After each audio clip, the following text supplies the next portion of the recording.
morning, everyone, and welcome to the virtual breakfast sessions. I'm Larry Sashin. Today, we put together a group of professionals in the food service industry that have a very important role. They're the people who are going to staff your restaurant in the future. But before we do that, let's talk about the people who pay the bills for the virtual breakfast session, our sponsors. First, let's talk about expense reduction analysts. Folks, there is gold in those invoices that you take, read, count the boxes, and stick on a pin, and then hand them to your accountant. There's gold in there. If you want to find that gold, call Ed Flanagan and expense reduction analysts, and they are the miners of that money. And also, produce experience, the purveyors of fine herbs, salads, and tropical produce. If quality is important in your restaurant, produce experience are the people you want to contact. So here we are. Um, we're here to talk about the next wave, grassroots culinary education. Everybody knows Johnson and Wales. Everybody knows the Culinary Institute. But were you familiar with what's going on in Rockland County in New York? Uh, guys, before we start to talk, uh, Kevin, why don't you start and introduce yourself to the audience? Hey guys, Kevin Riley, chef owner of Roost Restaurant and Union Arts Center. We're located in Spark Hill, New York, right on the border of Jersey. Mid-sized restaurant, about 800 to 1,000 covers a week. And we've been there in that location 4 years and around the corner for 7 years. So about 11 years total.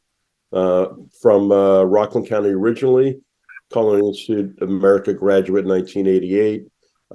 Went to BOCES in high school, goes back a few years, which was a very formative time for me, working in local diners and restaurants. And BOCES put it all together and got me basically to Culinary Institute. About 15 years in New York City, a couple years in Georgia, and back up here about 15 years now. Thank you. Thank you. Kendall. Good morning, everyone. Kendall Brenner. I'm currently the culinary instructor here at Rockland BOCES, although, as I mentioned earlier, I was not Kevin's professor at the time. But we did graduate the same year at CIA at 1988. I spent 20 years as a chef in various roles, corporate food service, restaurants from California to Maine. I've been teaching for 20 years. I've had multiple businesses in Rockland County. From cooking schools, spice companies. My current venture is a online nutrition and coaching fitness business. So for the last 20 years in education, everything I've done has revolved around kids, education, food, fitness. And my son is currently studying to be a Michelin chef. So he's out in California at 20 years old. So my whole life is about food in the industry. So I don't know what I can contribute, but I'll try. Thank you. Thank you. Matt. My name is Matthew Siciliano. I'm the program director for hospitality and culinary arts at Rockland Community College at our campus in Nyack, right on Main Street. State-of-the-art facility. We've been open here about 5 years. My background, CIA, graduated in 2006 now. Been in the industry primarily in baking and pastry, fine dining, high-end pastry shops and bakeries. Worked in New York City for years, out on the West Coast in San Francisco area and up in Sonoma. I've been back New York City area for about 5-6 years now. Thank you. Thank you. And Fred. Good morning. I'm Fred Clashman. I'm the editor and publisher of Total Food Service. And I think what I'm here to find out today is we've got a real problem in this industry right now in terms of staffing and people and next generation. And I'm dying to know, to hear from our panel what their thoughts are on how we fix this. That's a good question. Kendall, why don't you comment on how... You may not like what I'm going to say, but I'm going to tell you. I want to hear it.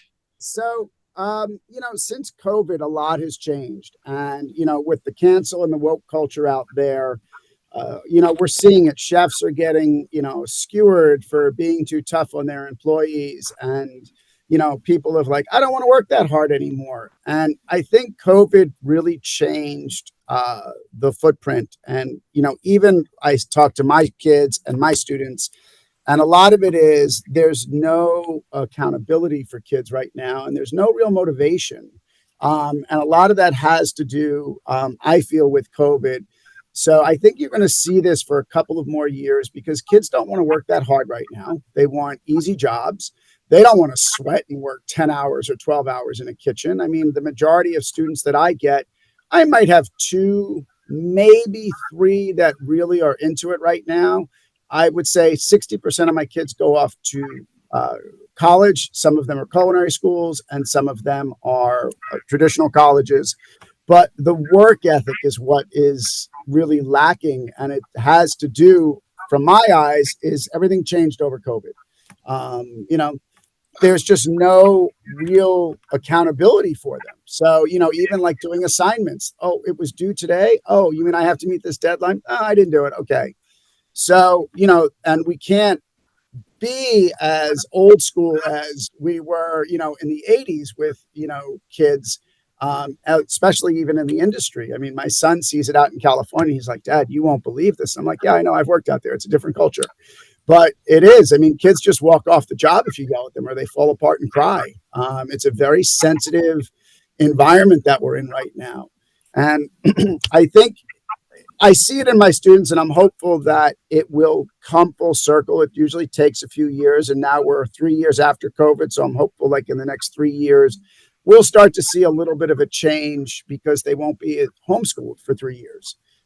So they have to go out, and there is that accountability factor that will fall into, things. And yeah, it's a tough culture right now. So I feel for a lot of the restaurants, I feel for industry, and, I'm getting calls, as I'm sure Matt is, hey, do you have anybody for me? And I'm like, nope, constantly. I really don't. Nobody that I would recommend, because it really does come down to, do they have that strong work ethic? Are they going to just, be passionate about it? And it doesn't happen. It's not happening like it used to right now. Right. Okay. So Kevin, you're in the pits every day. How do you motivate staff? It's a lot different than it was when I was coming up. It's for me, it's all about retention and keeping people. And I found that basically in the long run, if you treat people like humans and you don't work them like slaves, they'll stick around longer. But it's about perks, but it's also about, accountability. My guys know that they have to do what they need to do to get by each and every day. And I agree with Kendall on certain aspects. I think one of the things that I've noticed in the last 15, 20 years was when you do get graduates out of culinary schools, aside from BOCES, like a Culinary Institute or whatnot, there's a perception they're going to be the next Bobby Flay or the next Gordon Ramsay, and it's just not true. You have to put in your dues and you have to do what you need to do. But for the most part, with my staffing, I have one local guy, and he's fantastic, and the rest of my guys from El Salvador, and they're fantastic. But their motivation coming to this country is to get away from the economies they're experiencing in South America, and they work like devils. And as long as you treat them well, they're going to stick around. That's the bottom line. So I want to throw this out without talking politics either way. Is the real crux of this issue the lack of an ability for a migrant or immigrant worker to work in our industry, which for years is what fed the industry? And it's not meant at any political party. It's just it's a question. Yeah, it's people that are willing to work hard. Yeah. Go ahead, Kendall. Yeah, I have students that, come over from Colombia and Ecuador and El Salvador, and believe it or not, those are the ones that want to work. And again, we're not trying to bring politics into it, but, who's cutting your lawn? Who's doing the down and dirty work? I think a comedian, Ralphie May, said that, if every American was at work in your salad bar, you'd be paying $30 a pound for salad. And, that's kind of the truth. You know, it is still a down and dirty job being in the kitchens. And, you know, most of the kids that come through my school, they come up here and they're like, we have to wash dishes. We have to clean. Yeah, that's the biggest part of it. Yep. And they're like, but wait a minute, I watch Food Network and, you know, they don't do that on there. Right. And that is, and it is, I mean, it is really a rude awakening for a lot of my students that do decide, because then they're like, oh, okay. And we do a lot of events for the public that give our students exposure to that. And the ones that are really into it see that firsthand. Like, they're in my kitchen for 12 hours. You know, they come in at 8 in the morning, they leave at 9 o'clock at night, and they're high school kids. But they really enjoy it. So we try to put out a lot of events, but it's, you know, it's double-sided, because in order to put out events, you have to have kids that are motivated. And we don't even have that now. I mean, we're struggling to do really good events because of the quality of students. You know, Okay. not necessarily the quality of students, but it's the level of which their accountability is at. You know, I don't want to come back after school. I've already done that. So, you know, it's tough. You know, as I said earlier, but hopefully, yeah, I don't think it's an immigrant work issue of them not being able to work. You know, I think there's always going to be that, you know, back door that they come in and, you know, they're the ones that are working hard. Thank you. Thank you. So Matthew, you are the bridge between Kendall and Kevin. How is your program taking what you've just heard and and focusing students and motivating them to become a valuable member of the food service industry? For me, a lot of it comes down to discipline and accountability, like as was mentioned. It's something we start day one, and that I really try to impress upon all the students, that what they've been exposed to of the industry has largely been curated through social media and the Food Network. Though I would say these days it's more social media and things like TikTok as opposed to Food Network. When I was in school, so 2005, 2006, that was kind of prime time for the Food Network and before social media. So you very much had that celebrity chef mentality coming in for a lot of students who didn't have the experience. And again, not to bash the Food Network, I think it exposed a lot of America to a lot of the industry, and that's a double-edged sword. But for me, with social media and the engagement that the students get from that, they are only seeing the final product. They're seeing quick 10, 15-second clips of a cake being glazed, of a steak being finished and plated, and all of the part before, all the work that goes up to it, that's what they're missing. So for me, so much of it comes from trying to break the image that it's the final product and it's about the process to get there. And that starts with how you dress. It starts with the uniform. It starts with coming in. It starts with making eye contact and shaking someone's hand. And that again is something Kendall was mentioning, seeing his students through COVID, and we're seeing it. I mean, I have adults now, they're 18, they're 20, and getting them to look you in the eye and shake your hand and not feel like they can just not respond because they're so used to being on Zoom class with their screen off. So there's kind of that.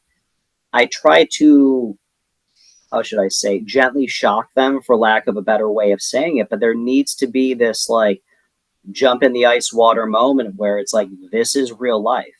Like, you're not in high school, you are an adult. And I really try to impress upon people that regardless of whether or not they think they're a professional or an adult at this moment, when they graduate, people are going to see that they have the degree and they expect 2 years of experience. It's not the same as cooking for 2 years, and everyone knows that. But they do expect a certain level of fluency, of technique, of how to act, that sort of level of professionalism. And I really start that from day one. And so for us, you know, we've had a lot of shakeups in our department the last couple of years with staffing. But as things are settling out, we've got a really good group of professionals, and everyone's on the same page. It's about the responsibility, the professionalism, showing up on time. You got to do the work. I've probably quoted several different percentages, but what I usually go with is about 50 to 60% of what an employer is looking for has nothing to do with your technical ability. And again, different positions are going to be different. If you're coming out and you're wanting to be that line cook position, obviously it's much more. But that ability to actually show up is so much more important than what's on your diploma. And I really try to impress them. Within that, what about the difference between teaching hospitality and teaching culinary? As you look at how you build your program, what's the split? How do you integrate those two things into a program? So everyone starts off with a hospitality class because the culture and the attitude of like a guest focused approach and what it means to be hospitable, even just if you're having people over, I mean, think about the level of hospitality you get going to a friend's house for dinner, than getting a drink, something like that, just the interaction. And I think whether or not you're going to end up in a kitchen or in a front of house position, it really needs to start with that. It's that guest focused approach to the job. And whether that's you're working as a bellhop in your first job in a hotel or you're a dishwasher, the end goal is the results. And it needs to keep coming back to that. As far as teaching this, sorry. No, finish your sentence. I was going to say, as far as how to integrate the hospitality and the cooking, I think the skills developed in those and the knowledge in the classes, yes, there is different. Our kitchen classes are obviously lab-based classes. More of the hospitality and management side are more lecture style. But again, it always comes down to that guest. It's connecting it to the real life job you're trying to get. In a purchasing and accounting class, you need to be thinking about, does this make financial sense? Am I going to go out of business? What are the numbers? Because none of it matters if we can't stay in business. And how do we stay in business? We need to make the guests happy. We need to make sure that we're putting out great food and great service every night. Thank you. Charles. Charles, Hi. you got your hand. And tell everybody who you are and Yeah, answer sure. your question. Charles Feldman, full professor of food systems at Montclair State University. And I just want to ask Kendall and Matthew a question. We all have this issue about students coming back from COVID and they were on Zoom and all that. But the fundamental issue is that we're becoming a automated society where they're white collar jobs, and we're not really we really are not focusing anymore on labor. Now, my students, they want to be creative, they want to be on TikTok, they want to look at a whole bunch of things. How do you address the changes in society that now that we're not a blue collar society anymore? We're moving in that direction. We're moving to AI. We're moving to technology, and how does that affect the way you teach, and the different motivations students have now? I mean, they're more interested in doing creative input on TikTok than I think that they are, making culinary creations. So we have to look at these fundamental issues. It's not just COVID. So I used to say that, when I first started teaching, I was teaching 80% culinary and 20% life skills. Since COVID, and maybe before, it's probably the reverse now. So it's 80% life skills and 20% culinary. And, going from the blue collar to the white collar is, pull your pants up, dress nicely, put your phone away. You can't be on your phone. And there, it's that creative side, because they're constantly on their phones. They don't have to memorize recipes anymore. The way that I teach is completely different than I started because there is no retention. I can give somebody, say 4 ingredients in the classroom. By the time they get to the door, they've already forgotten what those ingredients are. They'll come back and say, what was it you needed again? And, to get them to write something down, that's a chore. So, like you should have a notepad. You need to have that. So technology has completely taken over. And, when you try to tell a high school student, and even a college student that, these jobs aren't going to exist. I mean, it's all going to become automated. McDonald's is going to become automated at some point, and a lot of these jobs are. They don't understand it. They can't process that because they've never been in the industry before. And they're like, yeah, that's okay. I'll just become an influencer, and that really is like, I tell you, I have kids that they're like, no, I'm just going to become an influencer. Right. They're recording everything and they're hopeful that one of those videos is going to go viral and make them the next, big chef. It's a tough spot that we are in, and to Charles, it is blue collar to white collar, but the parents are, responsible for some of this. No, you don't have to work that hard. Get a job, of a flower shop or whatever. And okay, but look at what the tech schools are producing. When you pay the electrician and you pay the plumber, you're cursing under your breath that you just spent $600 for an electrician that went to tech school, and didn't go to college. How do you work in the technology and automation into your teaching? So, well, my kitchen, I like Matt. I have a pretty state-of-the-art kitchen, and we have, I have every toy you can imagine in my kitchen. We just got a freeze-drying machine in on Friday, so we do all kinds of fun stuff with the kids. We have, Rationale, Iverios, and iCombis, and sous vide machines, but it's not even that we have all these wonderful toys. It's the kids. They're like, oh, okay, this is a shiny new toy. I'll play with it once, but can I go back and watch TikTok videos and make cookies? Right. So it's not, even though that's there, it's a different mindset now because, I could bring out the best piece of equipment and produce the best piece of product, but it's like, can I just watch TikTok and scroll? Because that's more interesting to me. Okay, so I just want to add, what we do at Montclair State is we're now leaning towards food technology and manufacturing skills. Yeah, we do that. We just produced, our kids are producing as part of our second year project.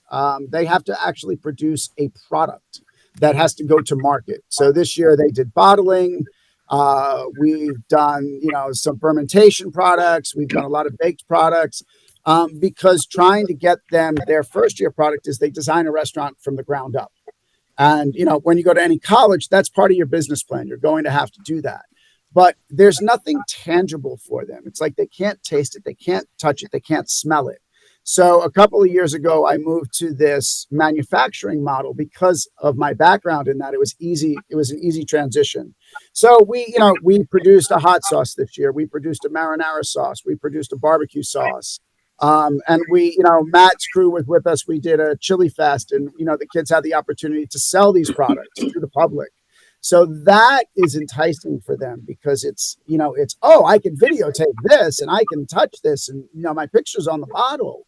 But, again, it's trying to always reinvent ourselves, to find out what it is and give kids something that's tangible. So that's why we went to that model. But yeah, I'm constantly trying to recreate to get the next level of interest in, to do things with the kids. But there's some challenges, and I know Matt even has a couple of my students and, Kevin has had a couple of my students work for him over the years. So, I know that there's a flow, and there continues to be that flow, but there are some challenges, and I don't know that the traditional restaurant model will survive, so to speak. I'm going to stop you right there. Kevin, he just said about the traditional restaurant model surviving. How do you deal with that situation? I am the traditional restaurant model. I wish I had some of the equipment that Kendall mentioned, and I'm fooling around, maybe bringing myself into this century and getting a sous vide machine. Maybe you can help me with that, Kendall. But yeah, if you go from Kendall's kitchen to mine, it's like going back to the Stone Age. It's all traditional equipment. And, I think what Kendall's doing is extremely important because it brings some enthusiasm and some interest to the possibilities of what you can do. But as far as from my point of view, it's it's in the trenches. It's about technique. It's about old school technique, and it's worked for me so far. But even I will go online. I haven't made a bolognese in years. I'm going to make a bolognese, and I'm looking at the ingredients like, oh yeah, there is no garlic in bolognese. So it's all that stuff is very important for me. And back to the kind of the glamour versus the reality. I would say probably 80+% of the restaurants are like mine, that can't afford all the bells and whistles, and has to rely on old school techniques. So there needs to be a base of education for those people. And I like grabbing people that they start as dishwashers, and I provide that education. But that's very time consuming too. My chef de cuisine right now, worked in Berlin at a Michelin star restaurant. He worked for Peter Kelly. He worked for me when I was in Nyack, and then he came back and worked 4 years for me. And he's back again, heading up my brunch program. So he comes in and I can say, "Hey, Steve, let's do this," and he knows exactly what I'm talking about. The other guys are soldiers and they're fantastic, but I have to educate them on each and everything and watch them do it 3 times and supervise, which is the majority of my time. Thank you. Thank you. So So Chris, Mark Davidoff has a question. Okay. Mark, where are you? You have to unmute I'm yourself. mute. Yeah, I'm sorry. I just wanted to make a comment, or maybe a few comments. So, full disclosure, I'm the director of the Hospitality and Culinary Arts Center here for Rockland Community College in Nyack, and I work with Matt. And I think Matt was quite humble when he shared with you that he worked in New York City, because among the restaurants Matt worked at in New York City are Per Se and Fouchon Bakery, which are rather prestigious. But I'd like to say that when it comes to, so I'm in the classroom a lot when these guys are teaching, and I like to say that Matt, his classroom is very disciplined, and that's one of the things that I really like about it. And when we go about teaching life skills, that's what we're teaching. We're teaching what less. And then I work with another guy, Steve, and he doesn't teach. He says, "Here's the recipe," but I don't teach recipes. I teach techniques, because you can look up any recipe you want. Just Google it, right? So I teach techniques. I don't teach recipes. So what we do is we teach people those life skills, like Kendall said. We teach them how to do things, how to work with each other, how to work with other people, and how to create things on their own. And we give them the skills and the knowledge to do that.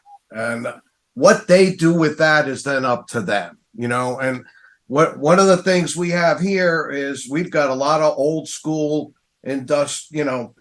food service industry, professionals. That's what we have here.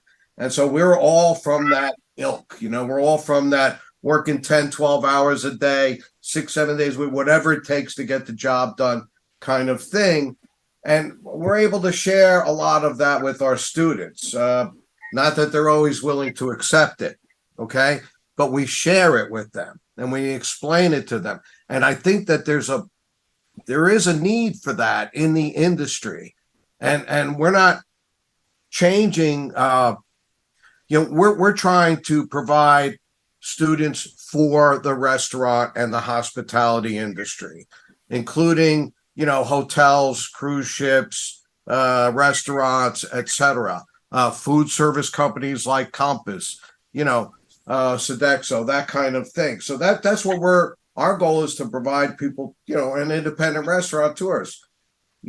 That's our goal here. But it is a challenge. It's an extraordinary challenge today. Young people today do not have the work ethic that I grew up with. They don't even have the education.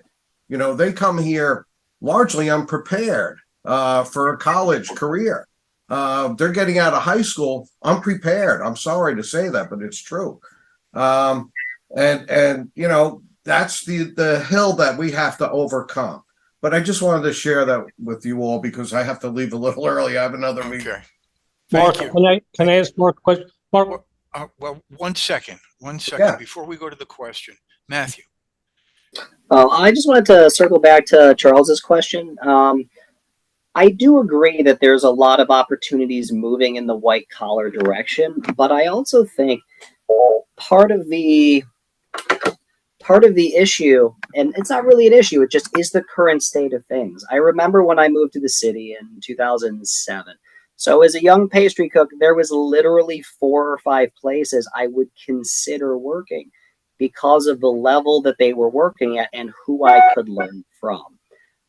If I look at the scene now and the level of talent in the industry, there are so many more places. And I think part of what cooks are experiencing is this this opportunity, like it's a buyer's market for them. There are so many places where they can get great foundational skills and be put through their paces, as much as it might not be how it used to be. But I think that if you were to go back again, to when some of you all started out in the 80s, how many restaurants compared to today were working at that level? And again, I don't know the answer. I wasn't there for it, but I remember being in San Francisco and the rapidity with which cooks would come into a kitchen and then 2 years later they were a quote chef somewhere. I think that says more about dining culture than it does the cooks themselves. I really can't blame somebody who's 23 living in a big city when someone's like, yes, I will pay you $70,000 for this job, to take that. I think there's an incredible incentive from the cook's standpoint to advance oneself. And while I don't agree that that's the right path, and I do believe that they plateau very quickly, and that's why a lot of people's food just always looks the same and it's mediocre, I think the lack of cooks is partially in part to the explosion of dining in not only major cities, but like second and third tier cities from a dining standpoint. So let me ask you a question. So how do you motivate a student who's having that financial carrot held in front of him? How do you motivate a student, and any of you people can answer this question, how do you motivate a student that take a breath, listen, learn, and it'll pay off in the future? How do you do that when everything they've ever learned is now? Part of it, I think, is coming back to the lessons in class about what you're making and understanding that, okay, you've made this once, right? You graduate. How many salmon have you actually broken down, right? How many times have you actually made pastry cream? And without resorting to trite phrases about, the master has failed more times than the student has attempted. There needs to be, and it's what I do, really talking to the students and be like, hey, until you know this cold, you're not ready to move on. It's like, I don't think the pathway needs to be 15 years to be a chef, but I think if you can't be given a salmon and expertly break that down and then think of 10 different ways to cook it while you're breaking it down, you're not ready to move up and not be the fish cook anymore. And so it's just a constant repetition of these things. And do I think everything's becoming digitalized? Yeah. I mean, do I think students need to remember things as much? Probably not. But at the same time, think about what would happen in the middle of service if an order came in and you had to stop and pull out your phone and Google how to do something. No one's going to put up with that. And again, like I talk to them about that too, that there is this, yeah, that's cool. Yeah, sure, take a picture. But if you're not writing it down every day, I used a notebook every day, as I'm sure all of you did, and all of my cooks did when I was in a kitchen. Because again, if you pull out your phone and try to look through that 30-minute demo video, you're not going to be able to do the job. You're not going to be able to fast forward 10 seconds, 10 seconds, 10 seconds to get to the part where I talk about how to mix that properly. But you know what, though, Matthew? You know what's going on now, and I'm going to be at the National Restaurant Association show this weekend. What's going on now is there's equipment as you're prepping that's telling you how to go through all these steps. I mean, it's bizarre, but that's where we are.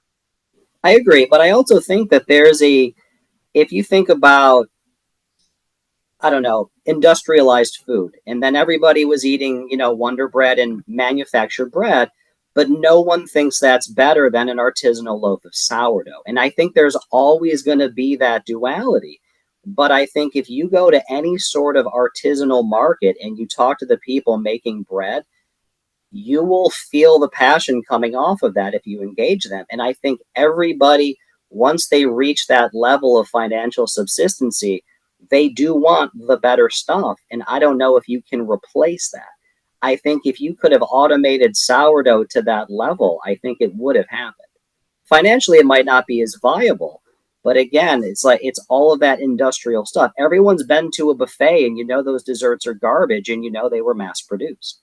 I want to go back to something that Mark said, and I want to throw Kevin, I want you to pick up on this. People go to restaurants because they like the way the food tastes. And I know my wife orders almost the same dish all the time when we go to certain restaurants. Each restaurant has a dish. So Mark mentioned something that they teach techniques instead of recipes. All right. So we mentioned bolognese. I can go to 5 different restaurants and the bolognese is different in each restaurant. Sure. So if you're not teaching recipes, how do you get your bolognese being produced every day? Why don't you answer that, Kevin? Well, like I said earlier, it's all about, for me, it's training. I can make it myself, but there's only so much I could do myself. So I'll pull aside the guys that I think are capable, and I'll work hand in hand with them. It's like I said, it's time consuming, but it's something. That's why I'm at the restaurant 10, 12 hours a day, 6 days a week, and beyond that, because you have to put in that time, and it doesn't get easier. As a matter of fact, being a chef owner, you think you can do whatever you want. You can't. You have to do more and more each and every day. But it's we were mentioning about in supermarket, you get a combi oven and you plug in 25-pound roast beef, and it kind of idiot proofs it for you. But you don't, the cooks don't really understand what's happening to that piece of meat. They know they put in the coordinates and it pops out and it's done. So if you come into a kitchen like mine, it doesn't have that equipment, you're lost. So I have a question for Kevin and Matthew.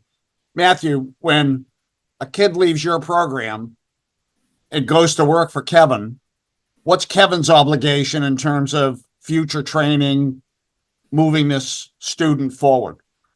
And where are you looking for that kid to be at a point of entry when they walk into your kitchen? For me, my expectation is that we are sending our students to places where they can continue that development. My goal is never to have someone graduate and have them go work somewhere that they could have done before that. Not to knock fast food by any means, it's its own thing, but if I have someone graduating and then they want to go work at Subway, I haven't inspired them enough. Right. Or maybe that's just not, they're not cut out for the field. And again, I hate to use divisive language like you're not cut out for it. But I also think that if the restaurant or if the institution is doing things that way, I think it lends itself for that growth. I think any discussion about technology, you need to pause and put yourself back 100 years, because none of us have been an apprentice, come in early and stoke the coal-fired piano. We've never done that. So is an electric stove cheating? I don't know. Is a gas stove cheating? I would say no. Not every oven has to be wood fired. It doesn't take the skill out of something. It allows a base level to then elevate. I had a friend who quit being a photographer because she was graduating right around the time digital started to really take over. And her thought was, okay, well, now everybody can be a photographer, so I don't need my skill. And it's no, that just upgrades the tool. We're not butchering meat with flint like they used to do 100,000 years ago. We're not doing the same techniques. Everything is being elevated, and that needs to be incorporated in. There was an interview I heard with Jacques Pepin, and he was talking about just this. And he said when he was starting out, step one, how do you cook a chicken? Step one, kill the chicken. Step two, pluck the chicken. We don't have to do that anymore. So again, it's like, I don't think that it eliminates the skill by having a combi oven. I think it allows consistency to then elevate. Do I think a skill is being lost to some extent? Yeah. But again, every time I bake a cake and I do it in a sheet tray and I put it in an oven, I'm not temping the oven with a sheet of paper like they used to do 80 years ago. So again, am I not as good of a chef? I think I have different tools. Okay.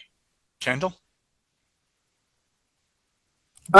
Yeah. So, BOCES and, high school, tech schools, our goal is college or career ready. And, I want to emphasize, even though, we have great toys here, the end of the day, you still have to be able to chop a carrot. You still have to know your knife cuts. You still have to know kitchen safety. You still have to know sanitation. You still have to know chicken goes on the bottom shelf as opposed to the top shelf. And that's like what I expect my students to leave here with. And to, talk about, the combis and all of that. Yeah, it's great that we can make flans, and cheesecakes, and we don't need a water bath anymore. We just put it in the oven and it does its own work. Those are great savers because there's nothing worse than pulling, a hot water bath out of the oven and somebody bumping into you and you taking, a nice 212-degree burn. So with that respect, technology is great. But for me, at the end of the day, it's about knife skills. It's about, can you properly saute? Can you properly braise? Do you know the mother sauces? Because that is all of the foundation, and my kids, some of them are, they understand that. But that's the goal. And, we do have kids that, they're only capable of rolling silverware. And that works really great because they could be at Applebee's or Chili's, and they could be that, that busser or that runner, that's their job. We have kids that, work at the throughway establishments, and that's their capability at this point in their life. Will it change 10 years down the road? Possibly. I have students that aren't ready for college. And I tell every student, look, don't go to culinary school. If you haven't worked in the industry for 6 months or a year, don't go to culinary school yet. Like, take 6 months and a year and work. And see if you want to work that 12-hour day. Because what happens a lot, I see, is they leave my program. They've never had a job because their parents want them to focus on studying, and go to college. They go to college, they spend another 4 years in school, and then they come out and they're like, wait, I got to work 80 hours a week or 70 hours a week. Oh, I don't want to do this. I'm going to go work for this company. And, it's like, look, get a job, work for 6 months or a year, get the feeling, and then go to college, and see if that's really where you want to be. And we also have kids today that they're just not, college, culinary school is not for every kid. And my son is a product of that. Even though he did 2 years at RCC, he hated it, and he's like, I don't want to go back to school. I just want to go out and work. And he is old school. He started with Peter Kelly. And so, at 15 years old, so Peter Kelly broke him in pretty bad. But yeah, it's that's what our high school level is at. I'm not teaching kids to go out and use combis and things like that. That's the treat of, hey, this is what can happen. This is what you do, but I still need to see your knife cuts and they need to be perfect, or as close to perfect as you can get for what you're doing. Joyce? Yes. Okay. So hold on, Charles. Hold on one sec. Joyce, go ahead. Jump in. So what I'm hearing is the expectations in the industry have not changed. It's a level of the student coming in that doesn't have the knowledge, has bad habits, has low retention, which I hear from a lot of the teachers that I know. There are obstacles, but there's so much more available for the students to learn about the industry. But a lot of it is bad, like you said, from the influencers. So my question to all of you is, what else can Fred and I at Total Food Service do to help you in the educational component to share the information of what the opportunities are out there, what's needed? I almost want to ask you, well, what media do you share with your students? Are they reading Total Food Service? Are they watching The Bear? What is their outside stimulation to understand the industry? Because most of them have no clue. I'm also a scholarship co-chair for La Dame d'Escoffier. I just read, and I work with Charles, who has always sent us wonderful students who know what's going on in the world.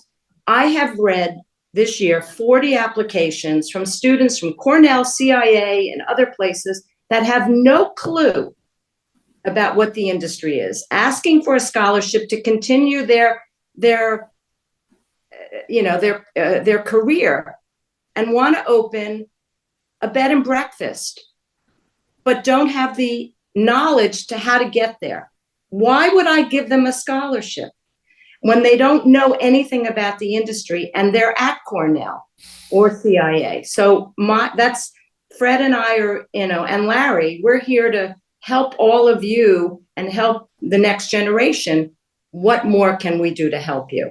Well, the first thing the students can do is watch the virtual breakfast sessions. I think it's about curating the right content for the student. And I think it's about having an honest discussion with them, because you can't stop it. Like, we're not going back to a pre-social media world. We're not going back to a point where you can't find all of this stuff. So it's important that people with the experience and the knowledge to see through all of the smoke and mirrors and cut shots and all of the, high production value, I guess you'd call it, and to curate what those things are. And even if that's going through and recommending specific accounts, specific people, specific books, those sorts of things, because there's nothing wrong with social media. It's how it's overtaken and eliminated the actual conversation. I talk about The Bear at the start of every semester now, because it's a really good way to get their engagement and also be like, hey, this isn't inaccurate, but they've shoehorned every fine dining trope into the first episode. So we need to pick apart a little bit. And again, I will openly mock certain content. I will openly mock certain shows. And again, it's not to be like snobby. It's to be playful with the fact that, hey, see how they're not cooking? See how this doesn't taste good? See how thick this glaze is? See how undercooked that is? It doesn't matter how many microgreens you put on it. So I think curating their exposure when they get to you, and from our aspect, like when they're with us, I think it helps give nuance and context to what they are just like blasting constantly into their eyes. Okay, Sterling, Sterling had his hand up first. Go ahead, Sterling. Yeah. All right, I want to be the controversial one here. We're all looking at the students and the issues with the students and stuff, but let's take a minute and flip the finger back at ourselves and look at what we can do better as leaders and chefs and owners to make it better for everybody else. And I mean that because I walk into so many kitchens and restaurants and I see bad leaders, bad owners, meaning that they don't treat employees well and don't have respect and know how to deal with the pressures that they are brought into. Sure. So where is anybody teaching us how to deal with the pressures and the craziness as owners and leaders? And I think that's a big missing ingredient in the business today. We're not looking at ourselves. How can I be a better person?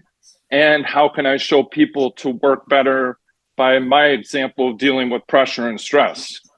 Okay, Kevin. Yeah. It's a very good point.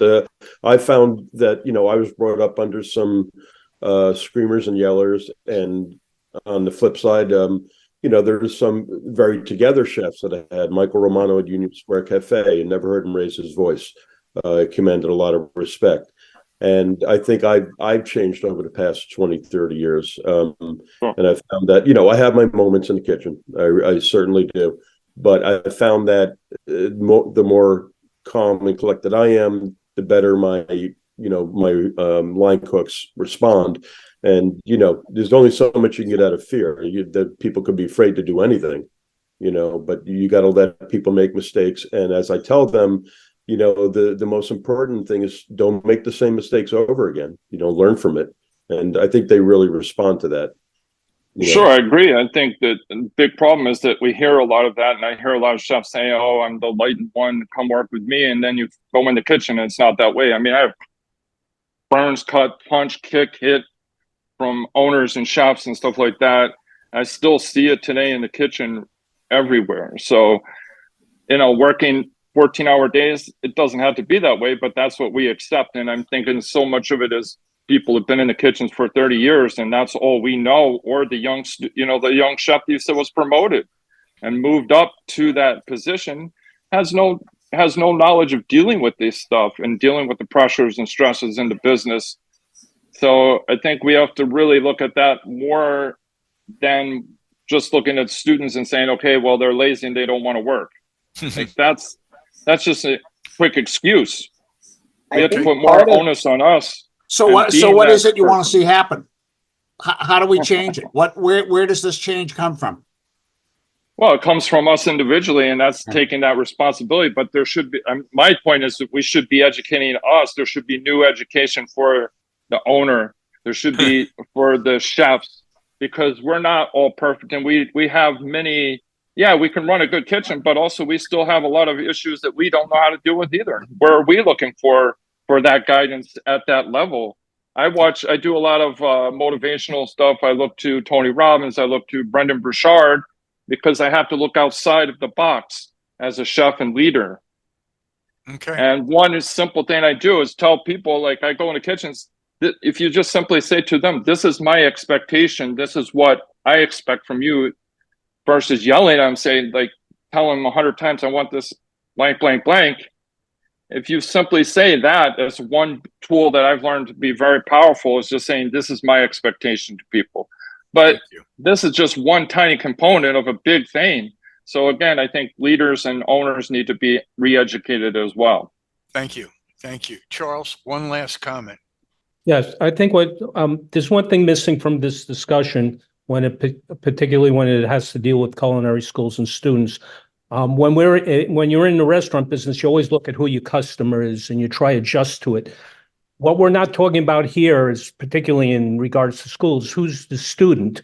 Who's the students that are coming in? Are they interested in what they want to learn? When I look at what's coming into my classes and also in county colleges, I see different groups of student consumers. I see students who are entrepreneurs who are in the industry and want to get more out of it.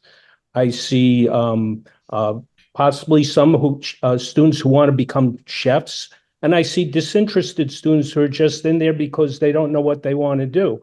Unless we define exactly who the consumer is in these food programs and understand what their motivations or needs are, we're not going to put out good products for the restaurant industry. Thank you. Thank you. And that's why we do this every 2 weeks. Because there's always something we didn't cover in the hour. And if you look at the clock, you'll see that once again, time is our enemy. But thank you all for coming.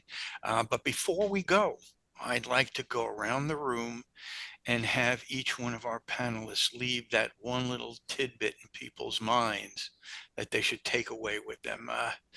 Kevin, why don't you start?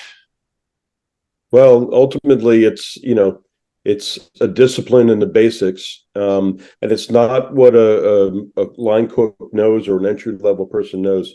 It's their ability to learn, and whether they have experience with with the educational program or not, they have to have the ability to learn, and that comes from within themselves. Thank you, Kendall. So, just to go back, we all grew up in this intimidation culture of yelling and screaming. And I think there is the mind shift. And I try to teach by inspiration versus intimidation. And I think if employers across the board started to look at, if I inspire you versus intimidate you, I might get more out of this. But, you're still dealing with a lot of old school chefs that are like, nope, this has worked for me for 50 years and I'm going to keep doing it. But it really is more about inspiring people to be the best that they can, as opposed to intimidating the hell out of them. Okay. Matthew. I think every generation in every industry goes through these periods where there is a shift in culture, a shift in mentality, a shift in desire. Um, it the new people are always not as good as the old people, right? Kids today, all I mean, it's a continuum. There's, writings from ancient Rome where they talk about young kids today not having the work ethic and discipline. And I don't disagree with that sentiment. And I do think we are facing that. However, I think it's important to bear in mind that struggles facing the industry are not unique to today. They're different in that COVID is a thing, but inflation, I mean, I'm too young to really remember professional inflationary pressures as there were in the 80s. But at the same time, these sorts of things have been encountered and they will continue to be, and it's very cyclical. And there's parts where you're going to have a lot of cooks and then not a lot of cooks, and then restaurants opening and restaurants closing, and the flow of that. And the ones that survive and thrive and continue, it always comes down to how you're responding, your outlook, the foundational skills, and then how you navigate that. And so for me, like, other people have mentioned, coming down to those basics, but then also understanding that times change and things need to be updated. If you can't respond, you will go out of business.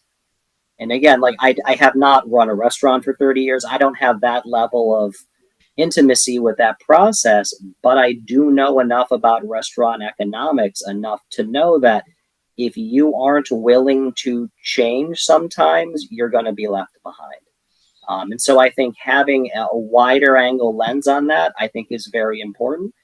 And just realizing that it all starts with the foundations, but it also starts with the foundations of business principles. And that is that you have to adapt and stay with the market. Thank you. Thank you. Fred. My takeaway, I think the true heroes of this industry are Matthew, Kendall, Charles, the guys and gals that are doing the work in the classroom to create the next generation. And I can't thank you enough for what it is that you're doing. We really appreciate it. And you need to know that. And we're here to help you, and whatever we can do to help and support you, please reach out. And thank you. And don't forget Kevin. And don't Kevin, forget, of course. Don't forget Kevin. Over the years, Fred and I have interviewed and had people on the virtual breakfast session, the so-called celebrity chefs. I mean, David Burke, Rocco DiSpirito, Yvonne Lemoine, they've been on food TV, they've been all these things, but none of them ever fell out of bed and all of a sudden became a food service star. They all started at the bottom. They all have a story of their first job. They remember it like it's yesterday. It's the people have got to go back to basics again, even though we're going to be working with machines that you add a couple ingredients and comes out with a dish. You have to learn what those ingredients are, how they taste, and how they're going to come out. So please, but before we say goodbye, I want to say thank you again to those people who have sponsored this event, Ed Flanagan and expense reduction analysts. Listen, restaurateurs, business owners, if you've got money hiding in your invoices, call Ed and he will find it for you. Number two, Produce Experience. If you're looking for the finest in herbs, salads, and tropical fruits, please call Produce Experience. And for Fred and I just like to say, we're back again in 2 weeks. We hope to see you again. And there's only two more things I have to say. Everybody, stay positive, test negative, and I'll see you in 2 weeks. Bye now. Thank you, everybody.